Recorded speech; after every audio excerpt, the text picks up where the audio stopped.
இப்போ நான் உங்களை சந்திக்கிறதுக்கோட நோக்கம் வந்து உங்களுக்கெல்லாம் தெரியும்.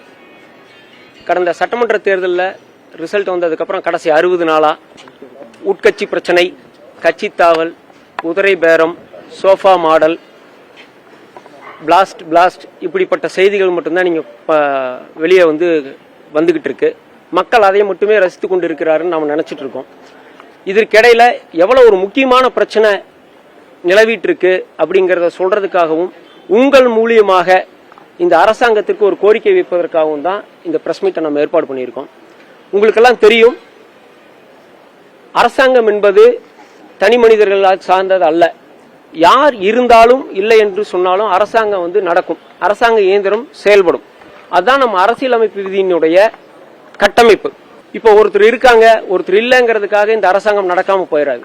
ஆனா கோர்ட்ல என்ன நடந்துட்டு இருக்குன்னா, கீழமை நீதிமன்றங்கள்ல தமிழ்நாடு முழுவதும் கடந்த 5 நாட்களாக, அதாவது 1 ஜூலை 2026 இருந்து இப்போது நான் உங்களிடத்துல பேசுற இந்த நிமிஷம் வரைக்கும் கோயம்புத்தூர் கோர்ட்டை பொறுத்த வரைக்கும் அரசு வழக்கறிஞர்கள் இல்லாம நீதிமன்றம் செயல்பட்டு வந்துட்டு இருக்கு.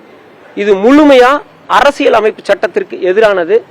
வயலேஷன் ஆஃப் ஃபண்டமெண்டல் ரைட்ஸ், அதாவது ஜெயிலில் இருக்கக்கூடிய கைதிகளுடைய அடிப்படை உரிமை அதை மீறப்பட்டிருக்கு. இது கான்ஸ்டிடியூஷனல் பிரேக் டவுன். அதாவது இந்திய நீதித்துறை வரலாற்றுல அரசு வழக்கறிஞர்கள் இல்லாம நீதிமன்றம் இதுவரைக்கும் செயல்பட்டதே கிடையாது, எந்த மாநிலத்திலையுமே. நீங்க எல்லாம் பார்த்திருப்பீங்க, நிறைய இங்கிலீஷ் படத்துல எல்லாம் வார் ஜோன்ல, கிறிஸ்டோபர் நோலன் படத்துல எல்லாம் பார்த்திருப்பீங்க, வார் ஜோன்ல இருக்கும், வார் இருக்கும். அந்த 2ஆம் உலக போர் குறித்தான சினிமா படங்கள் எல்லாம் கூட ஒரு உத்தரவை தூக்கிட்டு ஒரு சோல்ஜர் வந்துட்டு இருப்பார். அப்போ அந்த அடிப்படை உத்தரவுங்கிறது எவ்வளவு முக்கியம், அபிஷியல் ஆர்டர் எவ்வளவுங்கிறது முக்கியங்கிறத வெளிக்காட்டுறதுக்காக அது சொல்றேன் நான். 30/6/2026 ஆல்ரெடி இருந்த அரசு வழக்கறிஞர்களுடைய பணிக்காலம் முடிவு பெற்றுச்சுன்னு சொல்லிட்டு ஒரு ஜியோ போட்டாங்க. அப்போ இந்த அரசாங்கம் என்ன பண்ணிருக்கணும்னு சொன்னா, 1/7/2026 இருந்து அதுக்கு ஆல்டர்னேட்டா மற்ற வழக்கறிஞர்களை அங்கே நியமித்திருக்க வேண்டும். ஆனா இந்த அரசாங்கம் ஏன் அப்படி பண்ணலன்னு எனக்கு தெரியல, என்ன காரணத்துக்காக அது நடக்கலன்னு தெரியல. 30/6/2026 அப்புறம் கோயம்புத்தூர் கோர்ட்ல இன்னைக்கு வரைக்கும் அரசாங்க வழக்கறிஞர்கள் இல்ல. பெரும்பான்மையான கீழமை நீதிமன்றங்கள்ல, ஒரு 2 மாவட்டங்களை தவிர பெரும்பான்மையான கீழமை நீதிமன்றங்கள்ல அரசு வழக்கறிஞர்கள் இல்லாம தான் இப்போ கோர்ட் ரன் ஆயிட்டு இருக்கு. இதனால என்ன பிரச்சனை அப்படிங்கறத நான் சிம்பிளா சொல்லணும். உங்களுக்கு தெரியும், இது எளிய மக்களுக்கு புரிய வேண்டும் என்று சொன்னா, ஒரு தாசில்தாரை டிரான்ஸ்பர் பண்றாங்க, ஒரு விஓஓ டிரான்ஸ்பர் பண்றாங்க. அப்ப என்ன பண்ணுவாங்கன்னா, அந்த ஆர்டிஓ கலெக்டர் என்ன பண்ணுவாங்கன்னா, டிரான்ஸ்பர் பண்ண தாசில்தாருக்கு பதிலாக பக்கத்தில் இருக்க தாசில்தாரை இன்சார்ஜ் கொடுப்பாங்க. ஒரு விஓஓ டிரான்ஸ்பர் பண்ணாங்க கூட வேற ஒருத்தர் இன்சார்ஜ் கொடுத்துட்டு தான் அந்த விஓவையும் தாசில்தாரையும் பணியிடை மாற்றம் செய்வாங்க. காரணம் என்னன்னு சொன்னா, பொதுமக்கள் பாதிக்கப்பட்டு விடக்கூடாதுங்கிறதுக்காக. இந்த அப்படி ஒரு தாசில்தார் விஓஓ மேட்டர்லயே நம்ம இப்படி இருக்கும்போது, அரசாங்க விஷயத்துல, அரசாங்க வழக்கறிஞர்கள் விஷயத்துல இந்த அரசாங்கம் இவ்வளவு பெரிய தவறை எப்படி செய்கிறார்கள் என்று உண்மையாவே தெரியல. இது ஏன் பேசு பொருள் ஆகல? இது எவ்வளவு சீரியஸான கான்ஸ்டிடியூஷனல் பிரேக் டவுன். அரசியல் அமைப்பு சட்டம் வகுத்திருக்கக்கூடிய விதிகள் அப்பட்டமாக மீறப்பட்டிருக்கு. நான் என்ன சொல்றேன்னா, உங்க அப்பாயின்மெண்ட்டை பொறுத்து, அதாவது அரசாங்க வழக்கறிஞர்களுடைய அப்பாயின்மெண்ட்டை பொறுத்து மெரிட்ட நான் கேள்வியே கேட்கல. நீங்க யாரை வேணாலும் தேர்ந்தெடுங்க, அது உங்க அரசாங்கத்தினுடைய உரிமை. அதை நான் அதுக்குள்ளேயே போல, மெரிட்டுக்குள்ள போல, நீங்க அப்பாயின்ட் பண்ற அட்வொகேட்ஸோட குவாலிட்டி, அவங்களுடைய கன்சர்ன், அவங்களுடைய எக்ஸ்பீரியன்ஸ், இதுக்குள்ள எல்லாமே நான் எதுவுமே போல. எனக்கு தேவை ஒரு பிபி, ஒரு ஜிபி அபிஷியல் அப்பாயின்ட் பண்ணுங்க. அதை விட்டுட்டு கடந்த 2ஆம் தேதி விசித்திரமான ஒரு நிகழ்வு கோயம்புத்தூர்ல நடந்தது. என்னன்னா, கோவை மாவட்ட கலெக்டர் அவர்கள் மாவட்ட நீதிபதிக்கு தொலைபேசியில் சொன்னதாகவும், குறிப்பிட்ட 24 வழக்கறிஞர்களை கோவை மாவட்டம் முழுவதும் அரசாங்க வழக்கறிஞர்களாக பொறுப்பேற்க சொல்லியிருக்காங்கன்னு சொல்லி ஒரு தகவல் காலையில பரவச்சு. நாம் என்ன நினைச்சோம்னா, சரி காலையில அப்படி சொல்லிட்டாங்க, அதை தொடர்ந்து அரசாணை வரும், அபிஷியல் ப்ரொசீடிங்ஸ் வரும் நினைச்சோம். ஆனா அன்பார்ச்சுனேட்லி இந்த நிமிஷம் வரைக்கும் அரசாணை வரல, அபிஷியல் ப்ரொசீடிங்ஸ் வரல. இதுல ரொம்ப கொடூரமான விஷயம் என்னன்னு சொன்னா, எந்த விதமான அரசாணையும் அபிஷியல் ப்ரொசீடிங்ஸும் இல்லாம ஒரு சில வழக்கறிஞர்கள் நீதிமன்றத்தில் ஆஜராகி ஜட்ஜு முன்னாடி எவிடன்ஸ் எடுத்ததும், ஒரு சில வழக்கறிஞர்கள் எக்ஸ்பீரியன்ஸ் இருக்கிற ஒரு வக்கீல் எந்த விதமான அடிப்படை ஆதாரமும் இன்றி, எந்த விதமான அடிப்படை கட்டமைப்பும் இன்றி அரசாங்கத்துக்கு சார்பா வக்காலத்து மெமோ எல்லாம் போட்டிருக்காரு. இது பியூர்லி வயலேஷன் ஆஃப் ப்ரொசீஜர். நான் என்ன சொல்றேன்னா, இந்த மாதிரிலாம் நடக்கவே கூடாது. உங்களுக்கு ஒரு உதாரணம், மாண்புமிகு அமைச்சர் கீர்த்தனா அவர்கள் வந்து ஆளுநர் முன்னாடி அமைச்சரா பதவி ஏத்துட்டாங்க. நீங்க எல்லாம் தமிழ்நாடு முழுவதும் அதை நம்ம டிவியில பார்த்தோம். சட்டமன்றத்துல எம்எல்ஏவா அவங்க பதவி ஏற்க வரும்போது அவங்க எம்எல்ஏவா தேர்ந்தெடுக்கப்பட்டதுக்கான சர்டிபிகேட் அவங்க கொண்டு வரல. உடனடியாக அந்த செயலாளர், சட்டமன்றத்தினுடைய செயலாளர், அவர் அமைச்சர், அவரை என்ன சொல்றாருன்னா, நீங்கள் தேர்ந்தெடுக்கப்பட்டதற்கான சான்றிதழை நீங்க வந்து எடுத்துட்டு வந்தா தான் நீங்க எம்எல்ஏவா பதவி ஏற்க முடியும்னு சொல்றாங்க. சட்டமன்ற நிகழ்வுலயே இப்படி இருக்கும்போது அரசாங்கம் சார்பாக நியமிக்கக்கூடிய வக்கீல்களை ஒரு அபிஷியல் கெசட் நோட்டிபிகேஷன் இல்லாம, ப்ரொசீடிங்ஸ் இல்லாம எப்படி இவர்கள் பதவி ஏற்க சொல்லி அறிவுறுத்தினார்கள் எனக்கு தெரியல. பதவி ஏற்கக்கூடிய வக்கீல்களுக்கு தெரியாம இருக்கலாம். மாவட்ட நிர்வாகம் எப்படி இதை அறிவுறுத்தியது அப்படிங்கிறது ஒரு சீரியஸ் கன்சர்ன். இது வந்து நம்ம சாதாரணமா இது வந்து கடந்து போயிட முடியாது. இது வந்து ஒரு வில்லேஜ் ஆபீசர் இல்ல, ஒரு தாசில்தார் இல்லங்கிற மாதிரிலாம் இதை நம்ம கடந்து போயிட முடியாது. பிபி கவர்மெண்ட் கோர்ட்ல வந்து பிபி இருந்தே ஆகணும். அப்பதான் ஜெயில இருக்கவங்க பிணை போடல அவங்களுக்கு பதில் சொல்ற இடத்துல அந்த பிபி இருந்து ரெப்ரசன்டேஷன் பண்ணாதான் அவங்களுக்கு பெயில் கிடைக்கும். உச்சநீதிமன்றம் பல வழக்குகள்ல தெளிவா சொல்லியிருக்கு. என்ன சொல்லியிருக்கு? அடிப்படை காரணமின்றி, எந்தவித முகாந்திரம் இன்றி ஒரு நாள் கூட ஜெயில ஒருத்தன் வந்து இருக்கக்கூடாதுன்னு சொல்லியிருக்கு.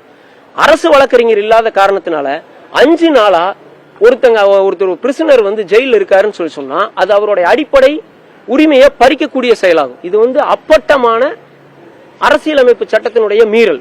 அதே மாதிரி சிவில் வழக்குகள்ல கவர்மெண்ட் பிளீடர்னு சொல்லக்கூடிய ஜிபி இல்லாதனால ரிட்டர்ன் ஸ்டேட்மெண்ட் போட முடியாது, நோட்டீஸ் கொடுக்க முடியாது, பர்னிஷ் காப்பீஸ் பண்ண முடியாது, காஸ்ட் கொடுக்க முடியாது.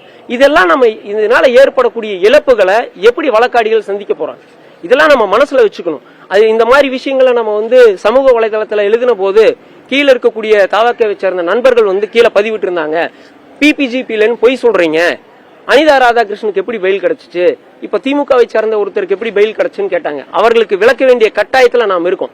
ஏன்னா தெரியாதுங்கிறது அவங்களுடைய தன்மை. நான் ஹைகோர்ட்டுக்கும் சுப்ரீம் கோர்ட்டுக்கும் ஸ்டாண்டிங் கவுன்சில் கவர்மெண்ட்னால நியமிக்கப்படுவாங்க. மாவட்ட நீதிமன்றங்கள் மற்றும் மாவட்ட சார்ந்த நீதிமன்றங்கள்ல அரசினால ஆட்சிகள் மாறும்போது அந்தந்த மாவட்டத்துக்கு நீதிமன்றங்கள் நியமிப்பது முறை. இவங்க சொல்ற பெயில் கிடைச்ச கோர்ட் எல்லாம் பாத்தீங்கன்னா ஜுடிஷியல் மேஜிஸ்ட்ரேட் என்று சொல்லக்கூடிய கீழமை குற்றவியல் நீதிமன்றங்கள். அங்கெல்லாம் டிஎன்பிசியில எக்ஸாம் எழுதி அதுல பாஸ் பண்ணி இருக்கக்கூடிய பிபிஸ் அங்க இருப்பாங்க. அந்த கோர்ட்டை பத்தி நம்ம இப்ப பேசல. மாவட்ட நீதிமன்றங்கள், அதை சார்ந்து இருக்கக்கூடிய சார்பு நீதிமன்றங்கள்ல இவ்வளவு பெரிய விதிமீறல் மற்றும் ஒரு வெற்றிடம் ஏற்பட்டிருக்கு. அரசாங்க இயந்திரத்துல சுதந்திர இந்தியாவுக்கு பின்னாடி இல்ல, சுதந்திர இந்தியாவுக்கு முன்பும் உலக அளவுல எங்கேயுமே ஒரு அரசாங்க இயந்திரம் இப்படி ஸ்தம்பித்தது கிடையாது. இது வச்சு சீரியஸ் அலிகேஷன். இல்ல இதுல அறியாமைன்னு நான் சொல்ல முடியாது. இது வந்து கண்டிப்பாக துறை அதிகாரிகளுக்கு தெரிந்திருக்க வேண்டும். செக்ரட்டரிஸ் டு தி கவர்மெண்ட் கண்டிப்பா தெரிஞ்சிருக்கணும், சார்ந்த அமைச்சர்களுக்கு தெரிஞ்சிருக்கணும், குறிப்பாக முதலமைச்சருக்கு தெரிஞ்சிருக்கணும். என்னன்னா ஒரு கவர்மெண்ட் அட்வொகேட் அப்பாயின்ட் பண்ணாம எப்படி கோர்ட் ரன் ஆகும் 5 நாள்? சக்கரம் இல்லாம ஒரு வண்டி ஓட முடியுமா? நீதித்துறை வந்து அரசாங்கத்தினுடைய ஒரு தூண். அந்த தூணுக்கு உங்களால ஒரு அரசாங்க வழக்கறிஞர்களை நியமிக்க முடியலன்னா அதை விட மிகப்பெரிய வேலை என்ன இருக்கு? இது வந்து அறியாமைன்னு சொல்ல முடியாது. தெரிந்தே செய்கிறார்களோ அப்படிங்கிற ஒரு ஐயப்பாடு இருக்கு. அரசியல் இருக்கான்னு கேட்டீங்கன்னா எல்லா இடத்துலயும் அரசியல் இருக்கும், எல்லா இடத்துலயும் அரசியல் இருக்கும். நான் அதுக்குள்ளேயே போல. நான் தான் சொன்னேன், நான் பேசும்போது தெளிவாக சொன்னேன், செலக்ஷன் ஆஃப் ப்ராசஸ் மெரிட்டுக்குள்ளேயே நான் போல. நீங்க யாரை வேணாலும் போடுங்க, அது உங்க உரிமை. அது வந்து சரியா தவறான்னு சொல்லி நாளைக்கு உயர் நீதிமன்றமோ உச்ச நீதிமன்றமோ கேள்வி கேட்டா அதுக்கு பதில் சொல்ல வேண்டிய கடமை இடத்துல இருக்கிறது அந்த அரசு. அதை குறித்து நான் கேட்கல. நான் கேட்கறது ஒரு அப்பாயின்மெண்ட் ஏன் உங்களால போட முடியல? 30ஆம் தேதி ஆல்ரெடி இருந்த வழக்கறிஞர்கள் நீங்க விடுவிக்கிறீங்கன்னு சொல்லி சொன்னீங்கன்னா அது 27ஆம் தேதியே கம்யூனிகேஷன் பண்ணிட்டாங்க எல்லா டிஸ்ட்ரிக்ட் கலெக்டருக்கும். 27ஆம் தேதியே துறை செயலாளர் வந்து டிஸ்ட்ரிக்ட் கலெக்டருக்கு 30ஆம் தேதியிலிருந்து ஏற்கனவே இருக்கக்கூடிய கவர்மெண்ட் அட்வொகேட்ஸை நம்ம அவங்களோட பதவி காலத்தை எக்ஸ்டெண்ட் பண்றது இல்லைன்னு சொல்லிட்டாங்க. அப்போ நீங்க ரெடியா இருந்திருக்கணும்ல. 1ஆம் தேதி புது லிஸ்ட் உங்களால விட முடியும்னு சொல்லியிருந்தா தான் 30ஆம் தேதியோட அவங்களை வந்து பணி நியமனத்திலிருந்து விடுவிச்சிருக்கணும். நீங்க பணி நியமனத்திலிருந்து விடுவிச்சுட்டு நீங்க இதுவரைக்கும் யாரையும் அப்பாயின்மெண்ட் இல்லைன்னு சொல்லி சொன்னா அது எந்த விதத்துல நம்ம மன்னிக்கிறது, எந்த விதத்துல ஏத்துக்கிறது? இல்ல அதுதான் நடைமுறை. அதாவது கம்ப்ளீட் பிரீச் ஆஃப் ப்ரொசீஜர் நான் சொல்றேன். முழுமையான தவறு இது. அரசாங்கம் இந்த மாவட்ட கலெக்டர் போன்ல கூப்பிட்டு பதவி ஏறுங்கன்னு சொல்லி இருந்தாருன்னா அவர் அந்த பதவியில் நீடிப்பதற்கு தகுதி இல்லாத நபர்னு சொல்லுவேன். நான் அவர் கூட எலெக்ஷன்ல ஒர்க் பண்ணிருக்கோம். அவ்வளவு நைஸ் ஜென்டில்மேன், அவ்வளவு எஜுகேட்டட் ஐஏஎஸ் ஆபீசர் அவர். அவ்வளவு எல்லா விஷயத்தையும் கவனமாக டீல் பண்ணக்கூடிய கோவை மாவட்ட கலெக்டர் யாருடைய அழுத்தத்தின் காரணமாக தொலைபேசியிலே அழைத்து நீங்கள் எல்லாம் போய் பதவியேற்றுக் கொள்ளுங்கள் என்று சொன்னாருங்கிறது உள்ளது உள்ளபடி எனக்கு அதிர்ச்சியாகவும் அதிசயமாகவும் இருக்கு. இல்ல சார், நான் என்ன சொல்றேன்னா தாவேகாவுடைய வழக்கறிஞர்களுடைய ஈடுபாடு அப்படின்னா அவங்க அதுக்கு தான் கட்சியில் இருக்காங்க. அவங்களுக்கு பதவி கொடுத்தா அவங்க அதை பண்ணட்டும் நான் சொல்றேன். I am welcoming. நான் என்ன சொல்றேன், நான் இப்ப உங்க முன்னாடி மைக்ல நிக்கிறது காரணமே தாவேகாவை சேர்ந்த நியமனம் செய்யப்பட்டதாக சொல்லப்படக்கூடிய வழக்கறிஞர்களுக்கு அரசாணை கொடுங்க, அவங்க கடமையை செய்யட்டும் கேட்கிறேன். நான் அவங்களை ஏன் நியமிக்கிறீங்கன்னு நான் கேட்கல. தாவேகாவை சேர்ந்த வழக்கறிஞர்களை ஏன் நியமிக்கிறீங்கன்னு நான் கேட்கல. நீங்க நியமிக்க போறதா சொன்ன ஒரு லிஸ்ட் வந்துச்சு இல்லையா வெள்ளை பேப்பர்ல, அவங்களுக்கு ஒரு அபிஷியல் ஆர்டர் கொடுங்க, அவங்க கடமையை செய்யட்டும். அந்த கடமையை செஞ்சதுக்கு அப்புறம் அவங்க சரியா செய்யறாங்களா தவறா செய்யறாங்களா நம்ம அதுக்கப்புறம் பார்ப்போம். இல்ல அன்அபிஷியலா அவங்க 2ஆம் தேதி சார்ஜ் எடுத்தாங்க. அது நம்ம காலையில நம்ம என்ன நினைச்சிட்டோம்னா எப்பவுமே காலையில எடுத்திருப்பாங்க, நல்ல நேரத்துல எடுத்திருப்பாங்க, ஜியோ வந்துரும் நினைச்சோம் காலையில. ஆனா சாயந்தரம் வரைக்கும் ஜியோ வரல.